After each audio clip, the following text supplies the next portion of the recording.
मैं डॉक्टर राकेश पाठक शुरू आपसे इसलिए कर रहा हूं कि आप टेक्निकली रायपुर को आप ही रिप्रेजेंट करते हैं, रायपुर के उसको सरजमी को।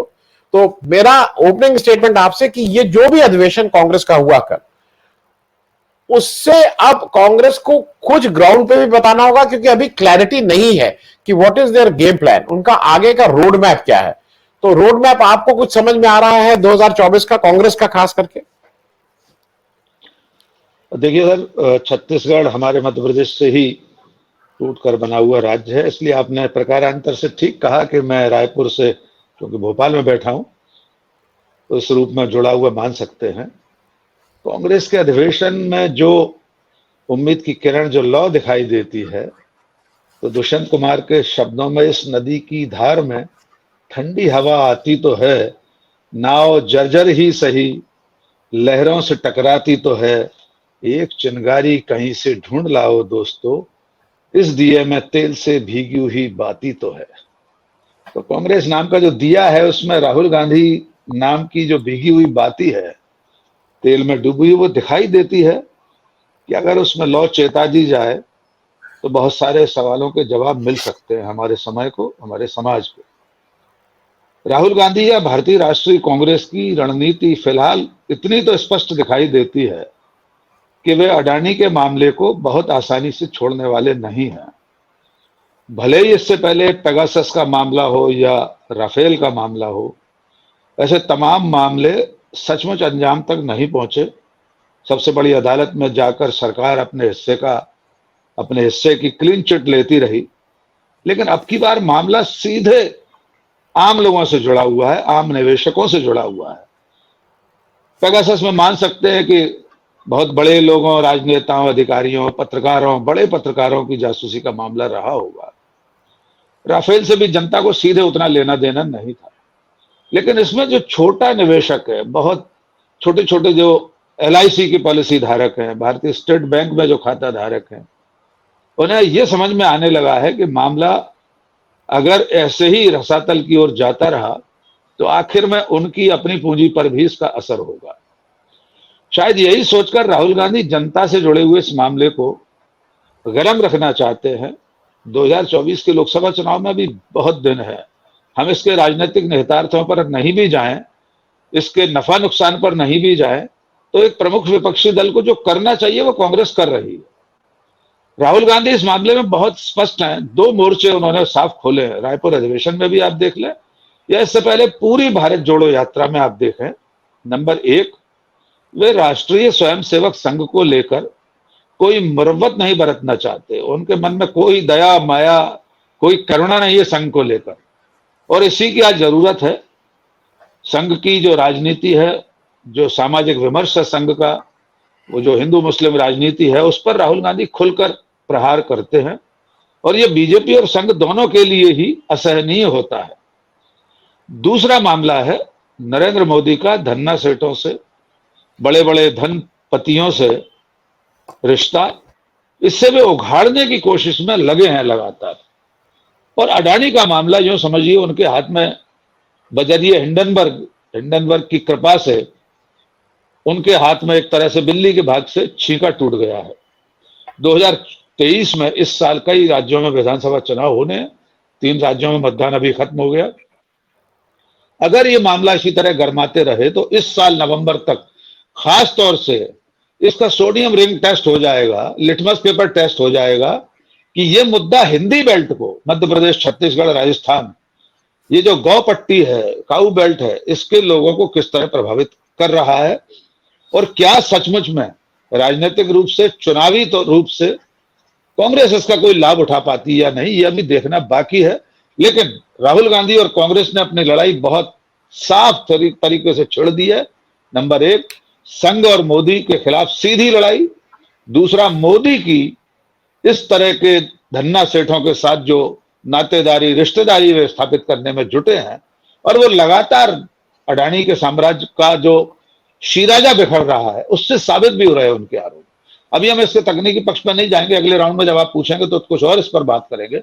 पर मुझे लगता है एक प्रमुख विपक्षी दल को जो करना चाहिए उसकी हुंकार ही रायपुर से भरी है राहुल गांधी ने। और वहां जो आखिरी दिन नारा लगाया गया, वो रायपुर से कांग्रेस की हुंकार यही कहा गया। अब देखना ये हुंकार उनकी कहां तक पहुंचती है, कहां तक लोग इसे सुन पाते हैं। डॉक्टर राकेश, आपसे एक चीज ये पूछना था। मैं क्योंकि एक लार्जर क्वेश्चन को हम लोग एड्रेस करने की कोशिश कर रहे हैं। मैं राहुल गांधी को खास करके इधर मैं उनके भाषण देख रहा हूं, सुन रहा हूं, फॉलो कर रहा हूं, और वो बार बार एक चीज कह रहे हैं कि मैं विचारधारा की लड़ाई लड़ रहा हूं, मैं सत्ता परिवर्तन की बात नहीं कर रहा हूं, मैं बुनियादी सवालों को उठा रहा हूं। और मुझे भी, मैं कुछ हद तक राहुल गांधी की बात ना भी कहें तो मुझे एक चीज समझ में आती है कि मान लीजिए जोड़ तोड़ करके हमने 2024 में विपक्ष ने बीजेपी को हरा दिया, विपक्ष, तो फिर वही 77 और 79 में तो 2 बार ये काम कर चुके हैं हम लोग, वो पास्ट है हमारे पास। तो क्या बुनियादी बातों को एड्रेस करना ज्यादा जरूरी है कि अब सीट आए या ना आए वो बात की बात है, पहले पहले विचारधारा को एड्रेस कर लो, या चुनाव ज्यादा अहम हो गया है? क्योंकि आज की दुनिया, आज की तारीख में जो नई जनरेशन, उसको लगता है कि वो चुनावी लोकतंत्र है, चुनावी नेतागिरी है, चुनावी कॉन्स्टिट्यूशन है, उसके अलावा बाकी से कोई मतलब नहीं है। डॉक्टर राकेश, इस पे थोड़ा आपसे समझना चाहेंगे। जी सर, पहली बात तो मीडिया की भूमिका पर अभी रमेश सर ने भी कहा, ब्रजेश जी ने कहा। एक बात तो ये अंतर रेखांकित करना होगा सर कि मुलायम सिंह का जो दौर था उससे अब तक बहुत गंगा में पानी बह चुका है। अब ये सूचना महाविस्फोट का युग है। भारतीय जनता पार्टी, राष्ट्रीय स्वयंसेवक संघ झूठी सच्ची सूचनाओं के ही नाव में सवार होकर सत्ता के सिंहासन तक पहुंची है। इसलिए ये कहकर हम खारिज नहीं कर सकते कि विपक्ष को मीडिया की जरूरत नहीं है। आपने कहा कि 7 फरवरी को राहुल गांधी के संसद में भाषण के बाद 20 दिन गुजर गए। ये बात सही है कि हमारे आपके जैसे लोगों को नहीं मालूम है कि देश भर में कांग्रेस ने उसके बाद कई जगह प्रदर्शन किए थे।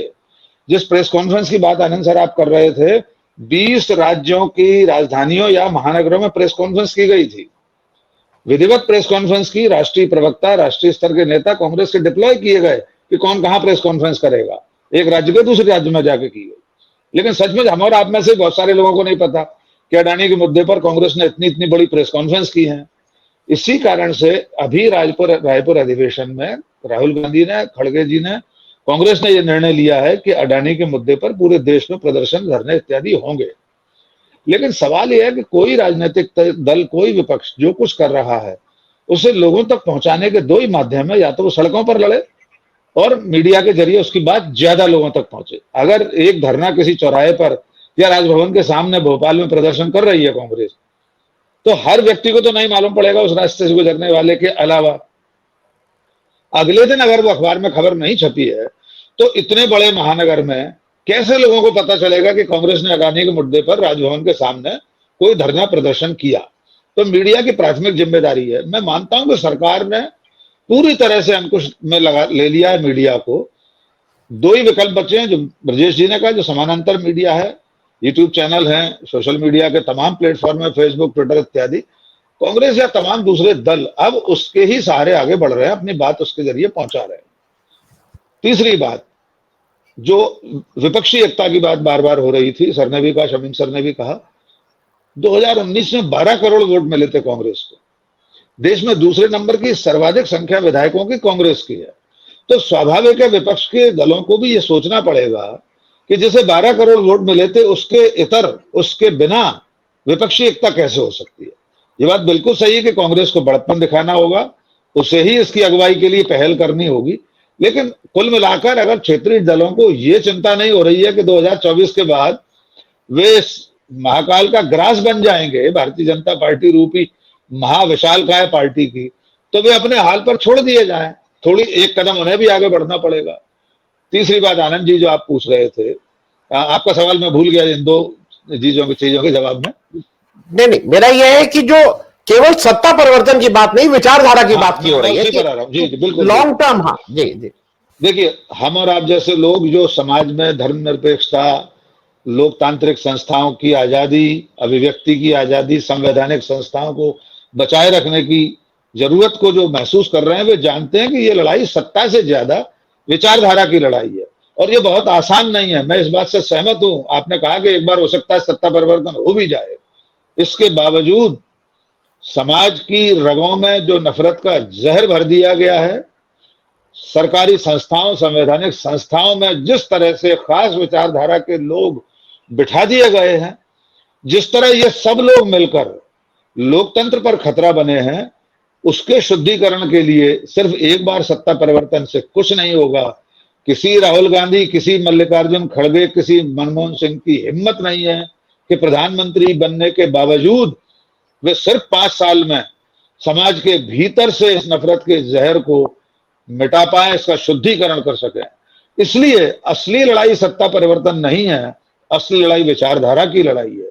मैं इस बात से सहमत हूं कि राहुल गांधी अगर इस कॉल पर हैं, इस दृढ़ निश्चय पर डटे हुए हैं कि वे समाज के भीतर असली संदेश देना चाहते हैं, उस विचारधारा के खिलाफ लड़ रहे हैं जो विचारधारा गांधी को छोड़कर गॉडसे की पूजा करने की बात करती है, जो विचारधारा 2 अक्टूबर और 30 जनवरी को गॉडसे अमर रहे ट्रेंड कराती हो, उसके खिलाफ लड़ने के लिए तो सचमुच विचारधारा की ही लड़ाई लड़ना पड़ेगी। उसमें सत्ता परिवर्तन से कुछ नहीं होगा। इसलिए राहुल गांधी अगर इस बात पर दृढ़ प्रतिज्ञ हैं कि वे सत्ता के लिए नहीं लड़ रहे, विचारधारा के लिए लड़ रहे हैं, तो मैं इस बात से सहमत हूं। और एक साधारण नागरिक और सच्चे हिंदुस्तानी के नाते मैं भी इस लड़ाई में साथ देना चाहता हूं वैचारिक रूप से कि हाँ, वो गॉडसेवादी विचारधारा पराजित होनी चाहिए, गांधी का विचार विजयी होना चाहिए। मैं एक नागरिक के तौर पर यही कामना करता हूं।